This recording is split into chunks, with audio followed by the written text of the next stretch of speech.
So this is going to be our second example using Rankine theory, and we'll find out that it might be a good idea to use Coulomb, so we're going to do that example here as well. So I just want to quickly remind you what Rankine looks like. So basically we've gone through the idea of how we would calculate horizontal stress and then integrate that area and turn it into a resultant.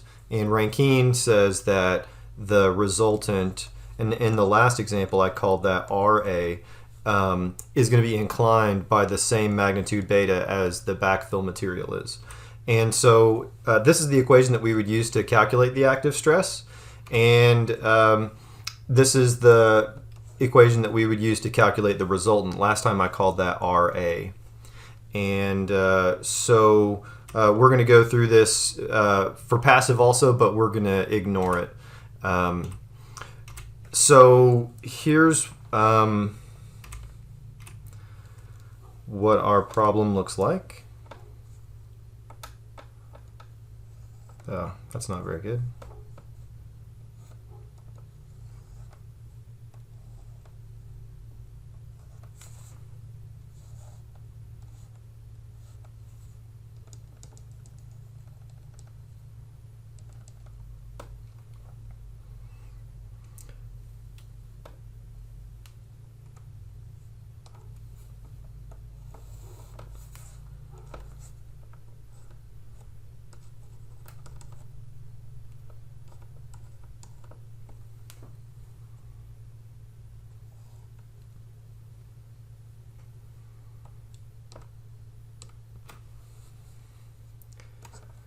So this is going to be a pretty involved example. There's going to be a lot of geometry, and it's going to be helpful because there's a lot of keeping track of things. So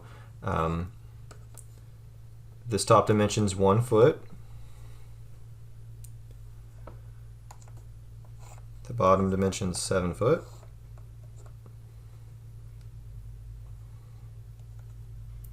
The thickness of the toe is also 1 foot. And then this thing is embedded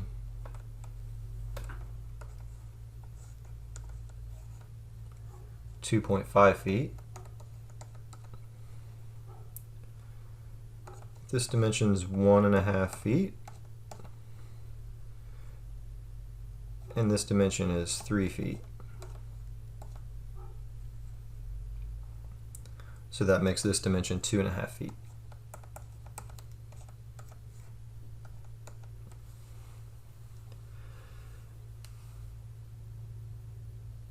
From the top of the wall to the soil, that's 8 feet.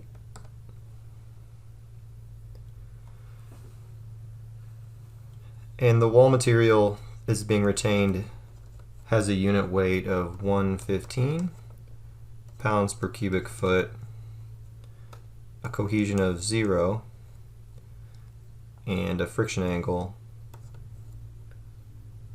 of 32 degrees.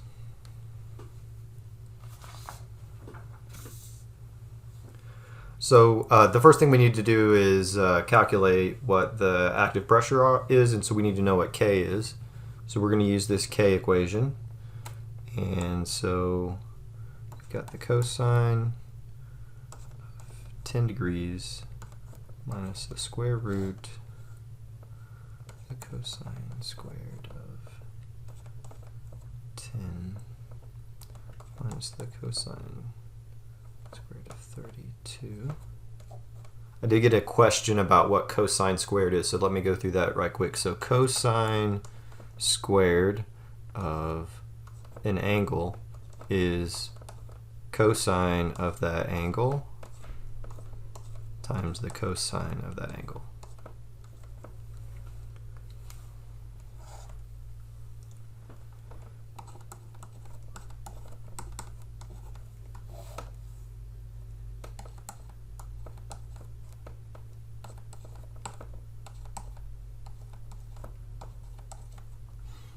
Okay, so if we do that math, we end up with 0.326.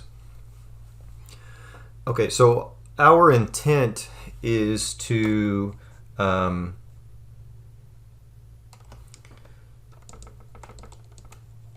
analyze the forces as though this material within the above the base of the retaining wall is going to be just along for the ride. So it's going to be dead weight. And so what we're interested in is a pressure distribution along this face. It's going to be inclined beta. And really what our goal is to get a resultant PA over B that operates in the x direction, and another resultant VA over B that operates in the vertical direction. So let's do the calculations for both of those, recognizing that we've gone through some setup for how the triangular distribution is to get the resultant. So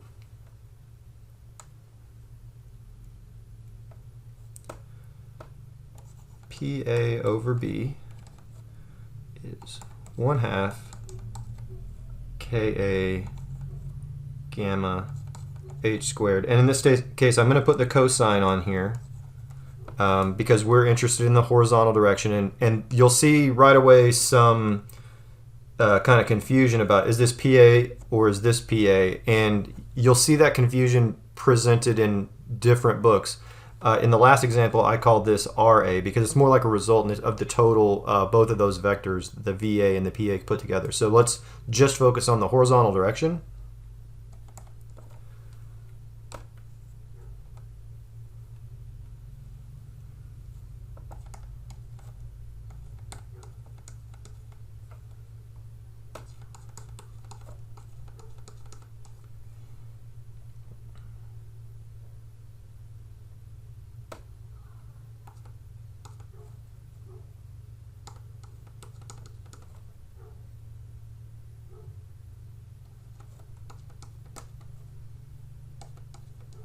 So didn't talk about what this 11 foot is. That 11 foot is the dimension from this location to that location. So we needed to do some math to figure out what was going on with that particular dimension right there. So I skipped that step, but you can do that. So we get 2, 2, 3, 4 pounds per foot. Pounds per foot of wall. Now we need to get VA over B. It's the same calculation, but we're going to use sine instead.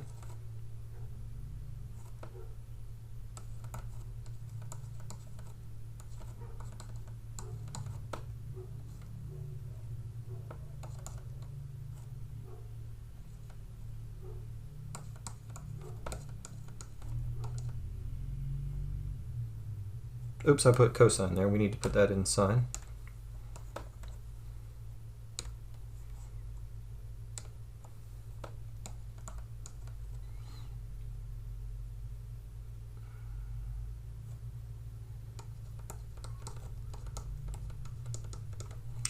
Okay, so we're going to use both of those values for our statics problem. Now we need to figure out what the weight components are, and I think that because there's so many different areas, it probably makes sense to set up a table. So we need to define the table with different like locational geometries.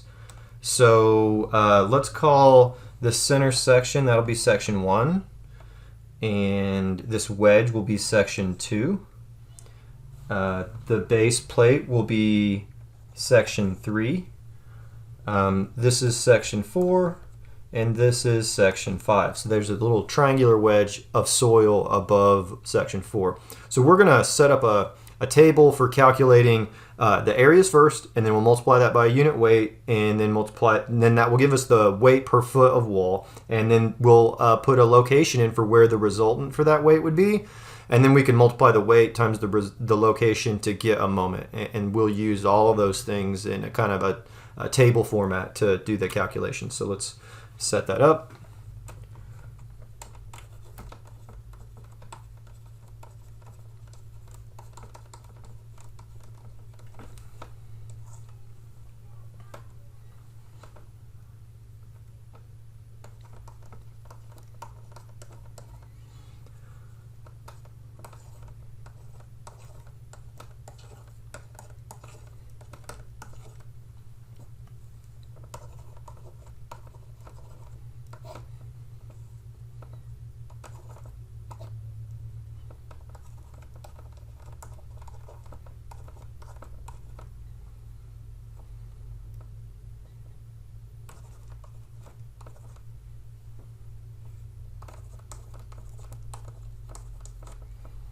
I should go back and describe what I mean by arm a little bit better. So when we're doing our overturning calculation, we're going to do overturning about this toe right here.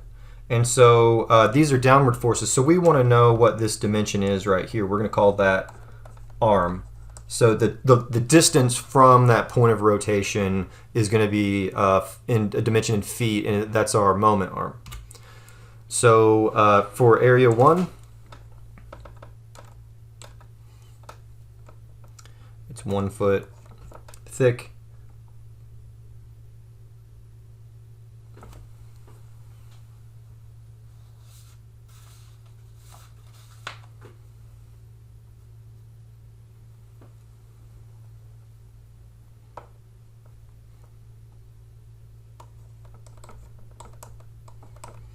These are the two lengths together when I dimensioned them. You can see I left out this dimension right here. That's 1.5 feet. So that's 9.5 feet tall.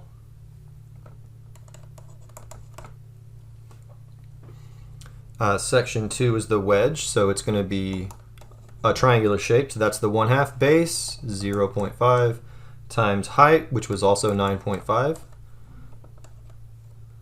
So that's 2.375. Section 3 is the base, 7 feet long. Section 4 is the big block of soil, 9.5 feet tall, times 3 feet wide.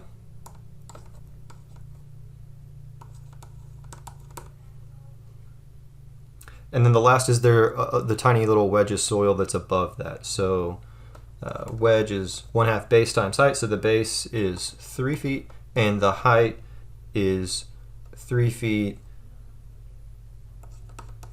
tangent of 10 degrees. And so that's 0.794. Okay, so unit weights for 1, 2, and 3 are all concrete. We're going to use 150.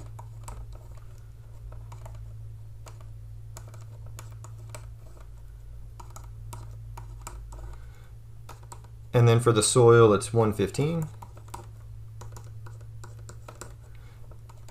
So the weight per foot of wall is 1425 and 356.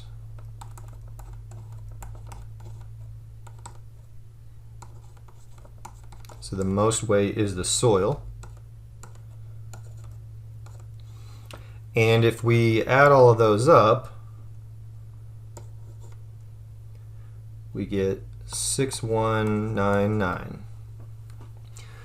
Okay, we need to get the arms for each of those. So that's the location of the resultant, or the centroid of that weight, for each of those. So 3.5, 2.83, 3.5, 5.5. This is the distance from the point of rotation to the centroid of the weight. And so if we multiply these two together, then we get the moment, and we'll use that for our sum of moments when we're doing our factor safety calculation for overturning. So 4987.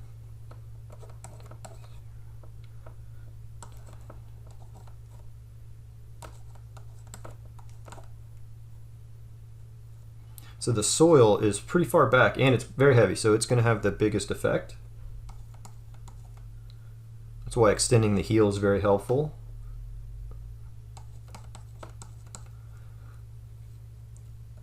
And then we can sum that up also, and that's 28244, and we may need to stop there. But there's another force that acts downward, and that's that shear force. If we go backwards real quick, this force is also acting downwards, so let's add that in as well.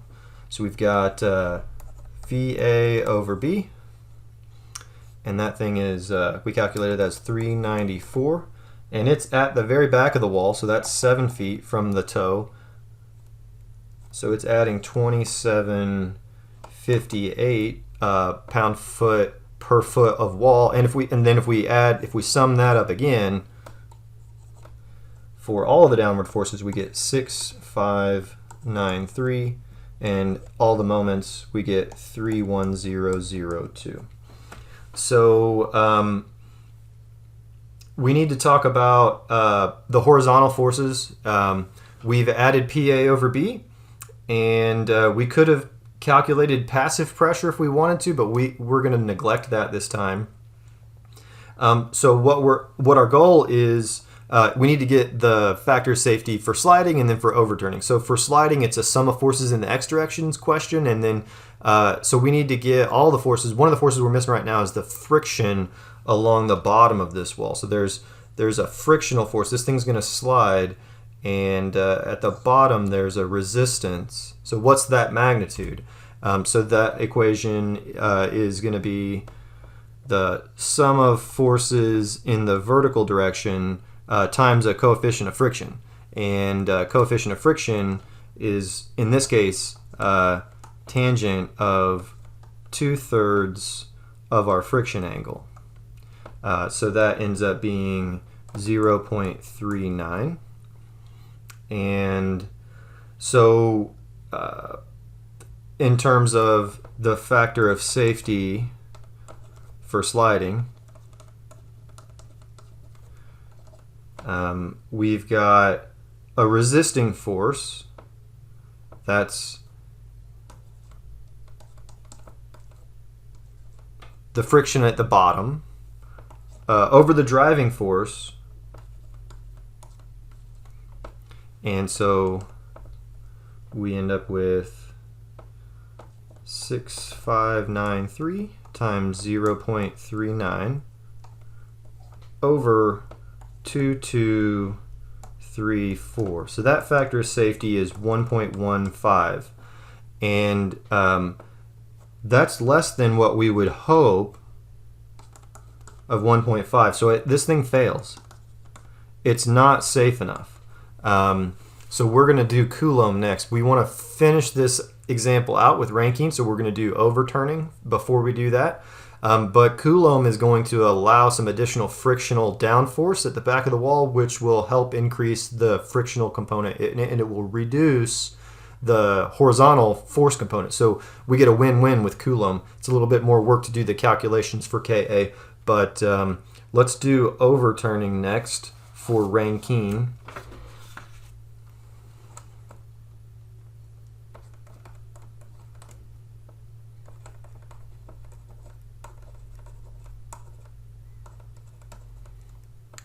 So we need to look at the resisting moments. We've already calculated those. That's 31002. And then the driving force, or the driving moment, is going to be the value that we calculated for PA over B times its moment arm. So 2234. And then the moment arm is 1/3 of the entire height of the wall. So that was 8 plus 2.5 plus 0.529, which is that's that tangent of 10 times 3 thing that we just did. So this whole thing is 8213, and our factor of safety is 3.77, and that's more than 2 or 1.5 sometimes. So it's okay in overturning. It's going to slide. Now, if we wanted to keep doing this calculation, or if we wanted to see this thing all the way to the through, maybe we would do a bearing capacity calculation also. So I'm going to post this example, and you'll see a bearing capacity calculation. It'll show the location of the resultant, the eccentricity, and calculation for bearing capacity ends up being 7.1. So let's do Coulomb now.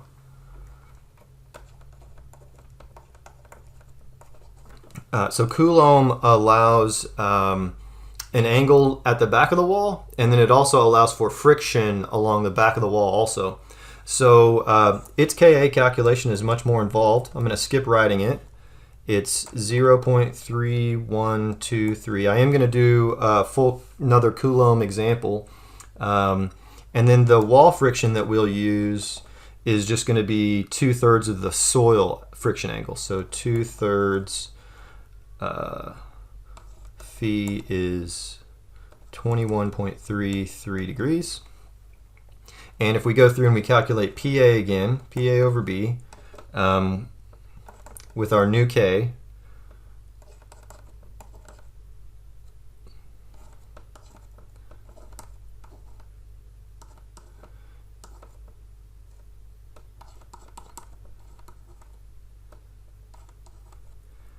and then we're going to use the cosine of the wall friction angle now. Instead of beta, which was 10 degrees before, now it's going to be cosine of 21.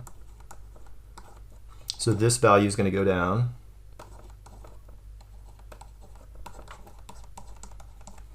And then VA over B is going to go up.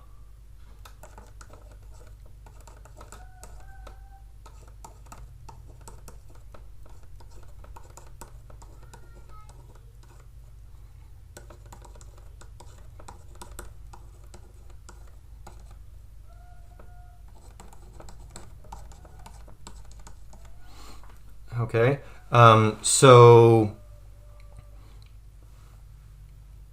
let's use, okay, so our factor of safety for sliding now.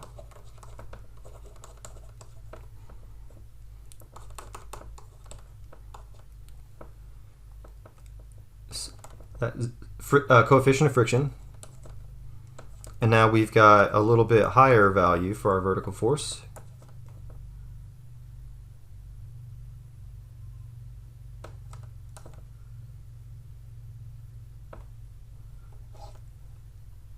And we've got a little bit lower value for our driving force.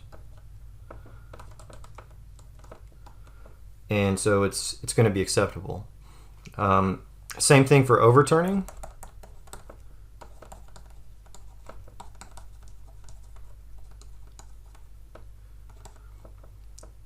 We're going to have a little bit higher value of resisting because now there's more downward force at the back of the wall, and a little bit lower overturning because the PA over B is lower.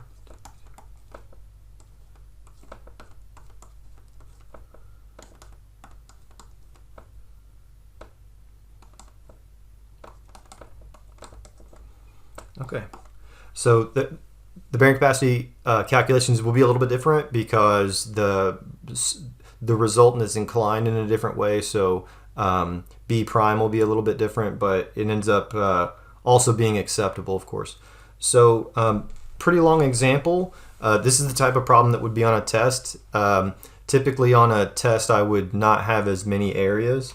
So if we look, here's 5 different areas, that's going to take a little bit longer to do calculations on a test. And so if I can make that into something more like the previous example where it's just one big block, or if there's just 2 areas with a wedge on the front or on the back, makes it a little bit easier to do the calculations in a shorter time period. So that's what you should be looking for on a test. Of course, if you got any questions, let me know.